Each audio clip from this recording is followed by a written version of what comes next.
রাহিম বাংলাদেশ জাতীয়তাবাদী দল কোটালীপাড়া উপজেলা ও পৌরসভা তার অঙ্গ সংগঠন কর্তৃক আয়োজিত গত 16 জুলাই বাংলাদেশের যে ফ্যাসিস্ট সরকার পতিত হয়েছে তার কিছু লোকজন আমাদের অবদারহাটে রাস্তা বন্ধ করে জনসাধারণের পথঘাট বন্ধ করে দিয়ে যে অরাজকতা সৃষ্টি করেছে, এই অরাজকতার কারণে কোটালীপাড়া উপজেলা পুলিশ প্রশাসন তাদের 155 জনকে আসামি করে একটা মামলা দায়ের করে এবং 1500 জনকে অজ্ঞাত রাখে।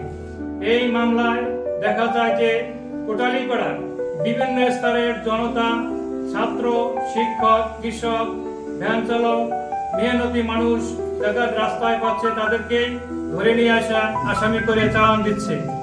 আমরা এই গ্রেপ্তারের নিন্দা জানাচ্ছি যে আর যদি পুনরায় এইভাবে গ্রেপ্তার করা হয় তাহলে আমরা কোটালীপাড়া উপজেলা বিএনপি ও পৌর বিএনপি কোটালীপাড়া সাধারণ জনগণকে সামনে নিয়ে আমরা এর প্রতিবাদ করব যাতে আর এইভাবে এই প্রশাসন তাদের ইচ্ছে মতো আর মামলা না করতে পারে।